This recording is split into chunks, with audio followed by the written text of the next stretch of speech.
Hola, ¿cómo están todos ustedes? El día de hoy vamos a ver dos temas muy importantes que suscitaron en nuestra nación. El primer tema que vamos a ver es acerca de los movimientos sociales del 58. También vamos a ver el tema de cómo la ciudadanía se organizó civilmente después del terremoto de 1985. Pero antes de introducirnos en el tema, vamos a presentar las siguientes diapositivas con la cual nosotros vamos a explicar los antecedentes de estas situaciones. Muy bien, en estas diapositivas vamos a ver que en los movimientos sociales de México en la segunda mitad del siglo XX gobernaron en la presidencia de la República Adolfo Ruiz Cortines y Adolfo López Mateos. Continuamos con la llegada a la presidencia de Gustavo Díaz Ordaz, quien gobernó de 1964 a 1970 y durante su gestión se suscitó el movimiento estudiantil del 68, tema que ya estudiaste en el cuarto semestre. Continúan en la presidencia Luis Echeverría, quien durante su mandato de 1970 a 1976 trata de aminorar la problemática de los movimientos sociales de sus antecesores y libera a muchos presos políticos. Ya libres, se organizan y realizan una marcha, pero no progresa. Posteriormente llega José López Portillo y Pacheco. Durante su mandato en los años de 1976 a 1982, a pesar de tener una bonanza de yacimientos petroleros, son mal administrados, llevando al país a una terrible devaluación y crisis económica. Posteriormente llega Miguel de la Madrid Hurtado en 1982 y durante su mandato ocurrió un terrible desastre natural, el terremoto de 1985. Él se caracteriza por la deficiente participación del gobierno y la reacción de la sociedad civil ante tal evento. Bueno, ya vimos esta información. Ahora, ¿qué sabemos del tema? Muy bien, vamos a ver qué es lo que nosotros sabemos de este tema. Es muy importante reflexionar muchas cosas que podemos considerar para hacerlo. Para eso, vamos a hacer la siguiente reflexión y pedimos pongas atención en estas diapositivas. Sabemos que después de la Revolución Mexicana, nuestro país inicia un periodo de auge en lo político, en lo social y en lo económico. Sabemos también que el auge de la industrialización en el país requirió de mucha fuerza obrera y muchos campesinos se trasladaron a las ciudades para trabajar como obreros sin las prestaciones que conocemos ahorita. También sabemos que en un periodo, en la época de los 50 y 60, el gobierno no proporcionó bienestar a los trabajadores en cuanto a mejoras de salario y servicio médico. También sabemos que actualmente hay muchos trabajadores y campesinos que se han beneficiado gracias a la nueva política del gobierno. Muy bien, antes de continuar y presentar los temas, te quiero hacer preguntas y esperamos que entre los dos contestemos. Muy bien, ¿te has preguntado para qué y cómo se conforma un sindicato? Pues seguramente estás anotando en tu libreta que un sindicato es para el beneficio de todos los trabajadores y efectivamente así es. Con respecto a los desastres naturales, ¿tienes un plan familiar cuando ocurre un desastre natural? Pues seguramente sí, gracias a que Protección Civil nos ha dado indicación o qué hacer antes, durante y después de los sismos, pues seguimos atentamente esas indicaciones. ¿Conoces en qué consiste el plan de contingencia de tu municipio? Si no lo conoces, yo te invito que te acerques a tu municipio y preguntes en qué consiste, ya que salvaríamos muchas vidas si conocemos ese plan. ¿Conoces el protocolo de sismos en tu escuela? Yo creo que sí, ya que continuamente se hacen simulacros en la que participas junto con todos tus compañeros. ¿Sabes qué es la palabra solidaridad? Pues mira, la palabra solidaridad es una palabra maravillosa, ya que con esa palabra fue como progresamos muchos años. Ok, quiero puntualizar que la palabra solidaridad siempre tenemos muchas actitudes positivas. Ok, ahora adentrémonos al tema. Vamos a iniciar con el tema del movimiento magisterial de abril de 1958. Pues fíjense muchachos que con este periodo en todo el mundo transitaba un periodo de la Guerra Fría. El gobierno quería un control total sobre el magisterio. Los maestros querían mejores prestaciones, querían incrementar mejores salarios en cuanto a aguinaldo y prestaciones en cuanto a servicio médico y vivienda. Pero el gobierno, como no quería negociar con el sindicato porque tenía mucho temor que entraran fuerzas comunistas, entonces los ataca duramente. Se sienten muy vulnerables. Estos movimientos fueron replegados duramente por la policía, pero los maestros no bajan su guardia y deciden unirse más y realizan muchas movilizaciones. Se organiza un movimiento que llamaron Movimiento Revolucionario del Magisterio, MRM, dirigido por el profesor Otón Salazar Ramírez. En el llamado patio de honor de la SEP pasó a ser el centro de operaciones en el que llegaban los maestros de otros estados, de Morelos, de Puebla y México, estudiantes de la normal rurales, así como estudiantes de la UNAM y numerosos padres de familia, porque los maestros decidieron cerrar las instituciones. Y es en un 15 de mayo, gracias a esa unión, que logran el incremento del 27%. Qué interesante, ¿verdad? Ahora vamos a continuar con otro movimiento, el movimiento del ferrocarril. En el 1950-1960, pues gran parte de la movilidad era gracias a ferrocarriles. Y como ya vieron que los maestros en su movimiento lograron buenos beneficios, pues decidieron los empleados pedir un salario, pero igualmente sus líderes son bien manipulados por el gobierno y no logran tanto. Por lo tanto, los ferrocarrileros desconocen a sus líderes y se lanza un movimiento para mejorar esas prestaciones dirigido por Demetrio Vallejo. A pesar de que fueron reprimidos, estos continuaron y deciden hacer un paro en todos los ferrocarriles en México y crear un caos y presionar al gobierno. El gobierno de López Mateos en verdad fue muy duro con esos movimientos, pero fue tanta la represión que logran un incremento en el 16%. Y lo mejor de todo, que logran tener servicio médico a sus familiares. Si algún día pasas por Apizaco, ya conoces, hay un monumento emblemático que es una locomotora. Esa locomotora representa el movimiento ferrocarrilero. Muy bien, ahora vamos a pasar a otro movimiento social, muy importante y único en su historia, nunca se ha vuelto a repetir, el movimiento médico de 1964. Fíjense que en 1960 se empezaron a crear hospitales del Seguro Social, del ISSSTE, del Centro Médico Nacional, hospitales regionales Salubridad. Y en estos hospitales había aproximadamente 5,000 médicos residentes, en el que ahí vivían y comían, pero pues la poca organización del gobierno provoca mucho descontento con estos médicos. Como ahí dormían y comían, tenían en verdad deficiencias en su alimento, condiciones deplorables. Las condiciones higiénicas eran muy malas, incluso sus sueldos no les alcanzaba para mantener a su familia. Trabajaban 36 horas seguidas y descansaban 16.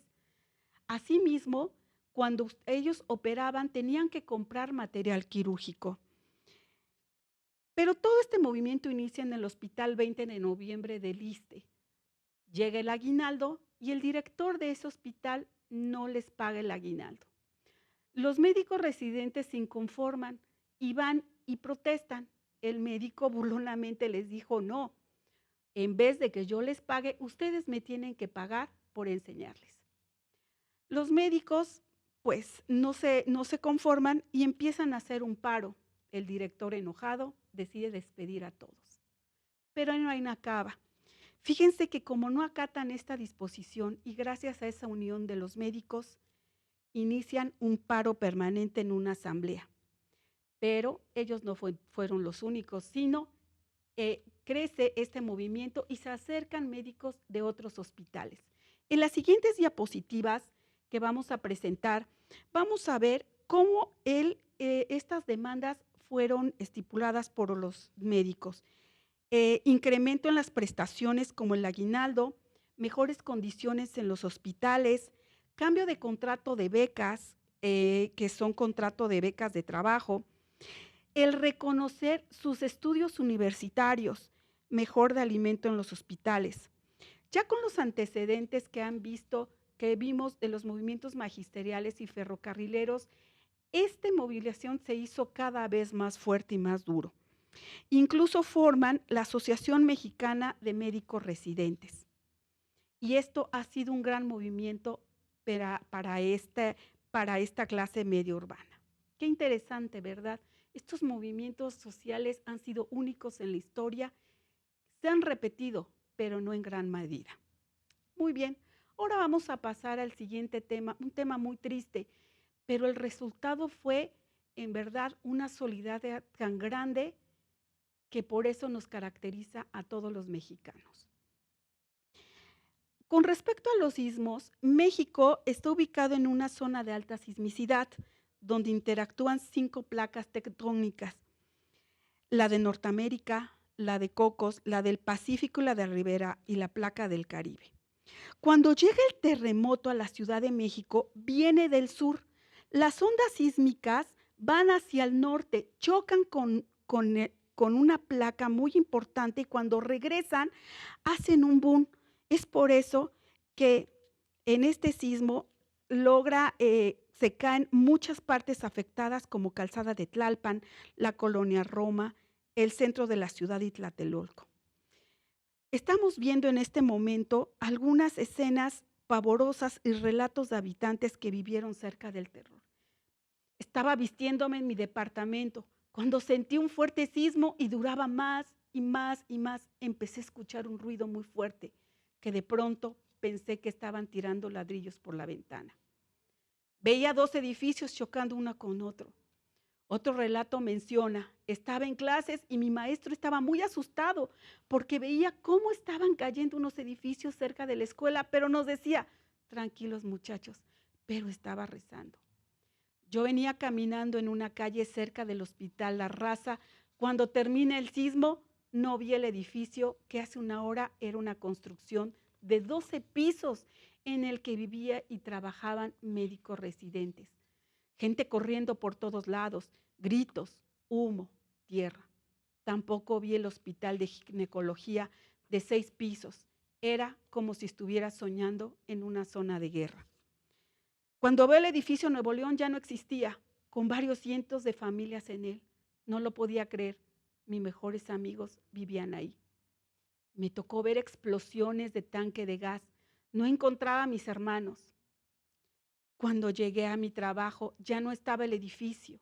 El dueño lo encontré llorando en la banqueta porque su mamá y hermana vivían en el segundo piso.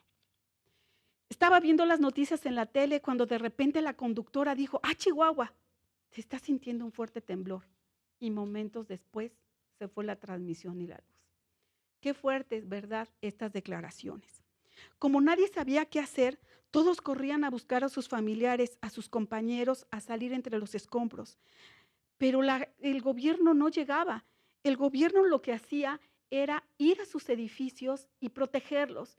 Llega el ejército y rodea sus edificios porque piensa que la gente va a entrar a robar, pero la gente estaba enterrada, estaba buscando a sus familiares.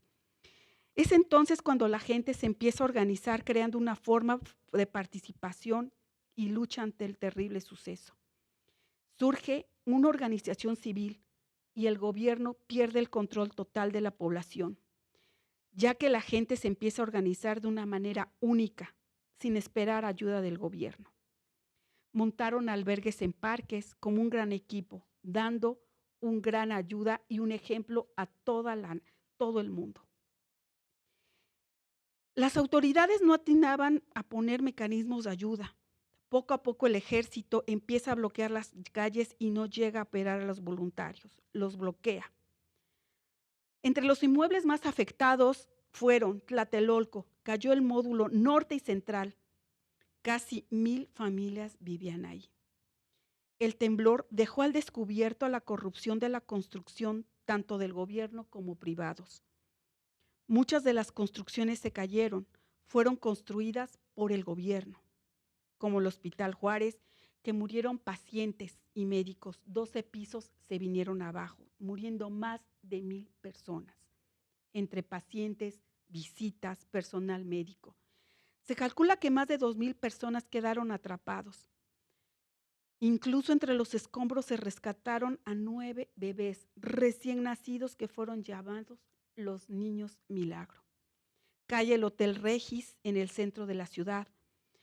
Cae Televicentro, hoy Televisas. 3 edificios en Chapultepec 18. Cae el edificio 1A del multifamiliar Juárez. Cae un edificio de la revista Siempre en Chapultepec. Cae la secundaria número 3 en el centro de la ciudad. Cae Conalep en las calles del centro. Caen aproximadamente 300 edificios en la ciudad, más de 700 edificios a punto de caer, y se calcula, porque hasta la actualidad no hay una fecha exacta, se calcula que murieron 12,843 personas. Pero ¿qué pasa después? El gobierno no llega. La gente estaba aterrorizada, no sabía qué hacer, pero como les comenté hace un momento, se empiezan a organizar.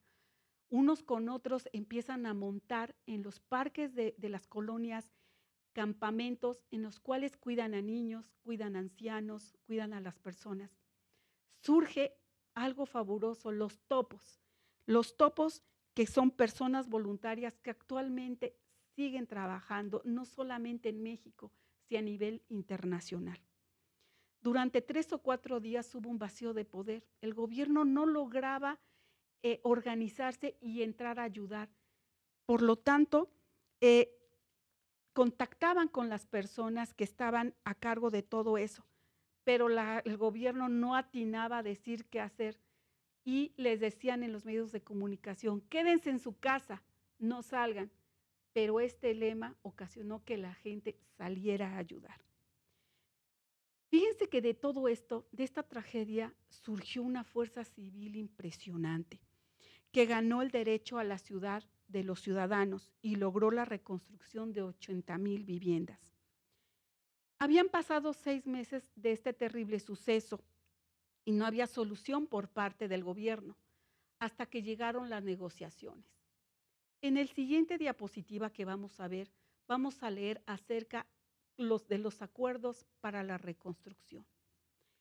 Se reconocía a los ciudadanos organizados como interlocutores. Se reconstruyeron 45,000 viviendas en el centro en condiciones accesibles para las familias afectadas. Se firma la reconstrucción de Tlatelolco, uno de los emblemas del sismo. Los damnificados marginados obligan al gobierno a realizar la reconstrucción de otras 15,000 viviendas. La organización de la Coordinadora Única de Damnificados recibe ayuda nacional e internacional directa para edificar más de 20,000 viviendas. Qué interesante todo esto, porque nace el escepticismo, y esto origina que por más de 60 años el gobierno del PRI empieza a decaer. Surgen nuevas formas políticas, partidos de oposición crecen, y bueno, esa es otra historia que posteriormente veremos. El gobierno se convierte en una forma más plural y democrática. Bien, ya que explicamos todos estos movimientos sociales y el sismo, vamos a ver qué sacamos de todo esto. Sacamos las siguientes palabras que son muy interesantes y esperemos que de hoy en adelante las practiquemos todos juntos. La democracia participativa. ¿Qué es esto? Fíjense que la democracia participativa hace que entre todos encontremos soluciones a problemas, soluciones con nuestra familia, soluciones con nuestros compañeros de clase. Si trabajas, soluciones con tus compañeros de trabajo. Si estás en la escuela, soluciones con tus compañeros. Porque gracias a esta democracia participativa podemos llegar a acuerdos que nos ayudan a todos. No solamente beneficien a unos pocos, sino beneficiemos todos los que estamos en un grupo, en un gremio. ¿Qué logramos con lo del sismo del 85, con estos lamentables hechos? Logramos una palabra muy importante que actualmente sigue y sigue y sigue en nuestro corazón, la solidaridad. ¿Eres solidario en tu casa, con tus amigos, con tu familia, con tus vecinos? Yo creo que sí. Gracias a esta palabra solidaridad hizo que la sociedad salgamos adelante ante cualquier evento. Yo te yo quiero que de todos nosotros esta palabra de solidaridad en verdad la apliquemos al 100%. No dejemos nada al vacío. Recuerda lo que hizo la gente después del terremoto del 85. Y yo creo que en tu población ha habido sucesos no tan drásticos, pero ha habido sucesos que gracias a la solidaridad de todas las personas llegamos a un acuerdo en común. Ya para concluir, quiero comentar acerca de todo esto que vivimos hace un momento, que platicamos hace un momento, actualmente, ¿para qué nos sirve? Fíjense que nos sirve porque fortalecieron las condiciones de todos los trabajadores en muchos aspectos. Las leyes del trabajo se volvieron mejores para nosotros los trabajadores. Incluso estos movimientos ocasionaron que en la Ley Federal del Trabajo se procure la justicia social. ¿Qué es la justicia social? Les voy a platicar que la justicia social consiste en mejorar las condiciones de trabajo, mejorar los salarios, los derechos justos a los trabajadores, prestaciones como vacaciones, el aguinaldo, atención médica no solamente para ti, sino para toda tu familia, plazas definitivas, así como también sus representantes sean elegidos por los propios trabajadores. Interesante, ¿verdad? Ahora vamos a ver qué nos dejó el sismo del 85. El sismo del 85 tuvo un antes, un durante y un después. Antes, ¿qué pasó antes? Antes veníamos de un gobierno muy autoritario. Todos los movimientos sociales eran duramente reprimidos por el ejército. Incluso había una fuerte crisis económica. Durante el gobierno de López Portillo hubo una devaluación del 100%. Hubo también problemas de corrupción. El gobierno venía cargando situaciones muy grandes de corrupción. Durante el sismo vio salir una fuerza, pero en verdad de la sociedad dura. Pero gracias a esta organización civil y a las demandas, hemos visto que se reconstruyeron muchas cosas. A continuación, vamos a ver unas diapositivas que, gracias a todo esto que vimos, trabajamos conjuntamente y el gobierno ha progresado. En estas diapositivas que vamos a ver, sabemos qué hacer durante un sismo. En las escuelas existe un plan de contingencia ante un sismo. No corro, no grito, no empujo. También sabemos en todos los lugares donde asistimos la zona segura en caso de sismos. En todos los lugares, en escuelas, hospitales, comercio. Sabemos manejar e interpretar la señalética. En casi todos los lugares cuentan con señalética como extintor, rutas de evacuación, salida de emergencia, zona de seguridad. Así también te invito que con tu familia elabores un plan de protección civil. Con esto concluyo en este interesante tema. Incluso se han mejorado las construcciones de las casas. Existe la alerta sísmica en los principales medios de comunicación como en la radio y la televisión.